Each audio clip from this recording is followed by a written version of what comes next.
Преданность в крови, посвященном памятнику преданности в городе Тольятти. Преданность. Что значит это слово? Преданный.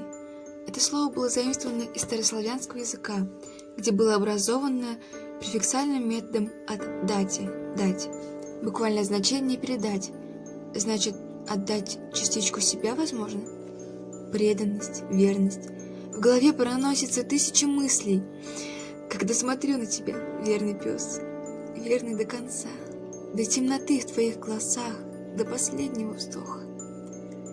Я живу в городе Тольятти, где стоит немало прекрасных памятников.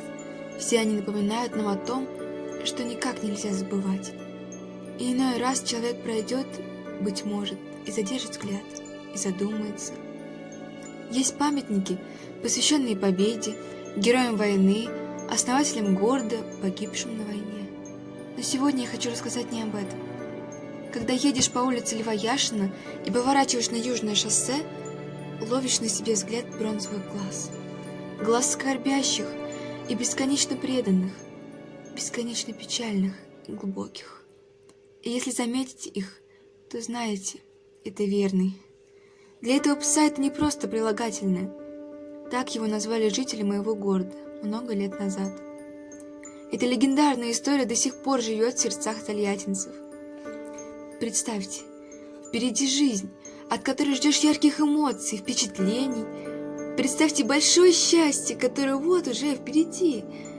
И представьте, как в один миг все обрывается, словно догоревший фитиль. Теперь не слышно смеха, не слышно новой команды, не видно хозяев. Их нет. Так оборвалась жизнь молодых людей, молодоженов, которые возвращались со свадебного путешествия домой. Вишневая девятка слетела с обочины от прямого столкновения. Кто виноват? Молодая девушка погибла сразу, при аварии. А ее нынешнего мужа довезли до реанимации, где спустя несколько часов не стало и его. Но кто это там? Кто сидит на месте аварии и словно ждет? Это их пес. Он был третьим пассажиром той самой девятки. Он был тем самым верным другом, тем самым невинным существом, которое предвкушало от новой жизни новые краски. Жители стали замечать немецкую овчарку, все время сидящую в одном месте, смотрящую вдаль, вдоль проезжающих с шумом машин. Пес сидел там и, невзирая на мороз, снег, дождь или ветер, не покидал своего поста. А как он мог? Он же верил всем своим собачьим сердцем, что его любимые хозяева вот-вот вернутся. Они обязательно вернутся и заберут его. По-другому ведь не может быть. Не может. Жители Тольятти все в сердце полюбили пса. Люди пытались забрать его к себе, но все было тщетно.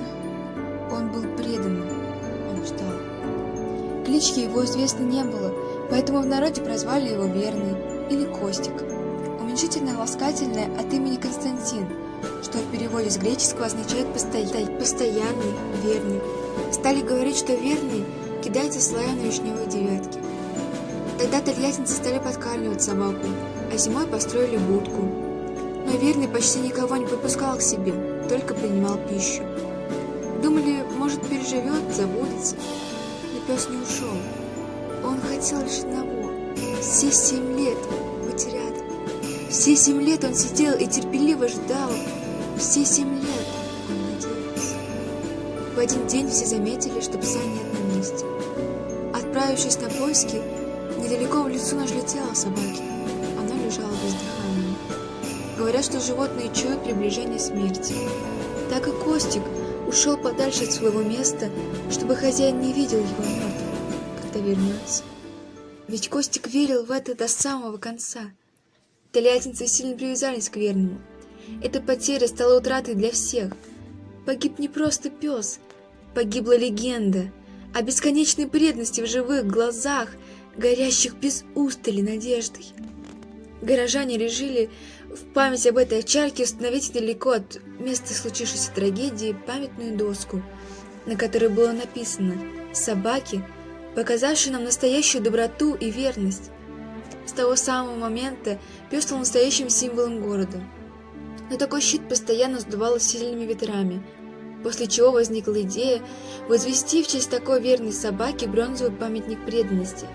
Для его сооружения нужно было 250 тысяч рублей, которые собирали всем городом. Создал памятник преданности ульяновский скульптор Олег Клюев. Наиболее сложным, по мнению автора, оказалось в данной скульптуре правильно показать характер пса. Автор писал: «Все, что я пытался воплотить в своей работе, так это безграничная преданность. По замыслу скульптора, изваянная в бронзе собака смотрит вдаль с надеждой во взгляде. Памятник преданности торжественно был открыт через год после гибели собаки в 2003 году. Это событие состоялось теплым июньским днем и было приурочено к празднованию имени города. Какое-то время статуя сторожила усиленная охрана, пока по приказу мэра к ней не была проведена сигнализация. На сегодняшний день то место, где стоит памятник преданности в Тольятти, считают обязательным для посещения новоиспеченных супругов, так как символизирует он непоколебимую верность и любовь к семейной жизни. Поэтому в городе уже сложилась традиция, в которой все пары молодоженов, желающие прожить друг с другом долго и счастливо, должны после своей росписи направиться к памятнику и потереть кончиком носа пса.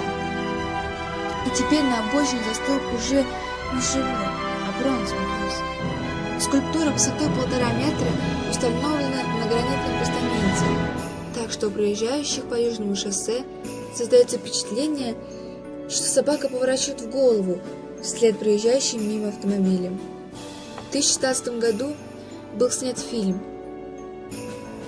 В 2016 году в России был снят фильм, основанный на этой удивительной, уникальной истории пса по кличке Костя. Теперь все жители знают историю о большом сердце маленького друга.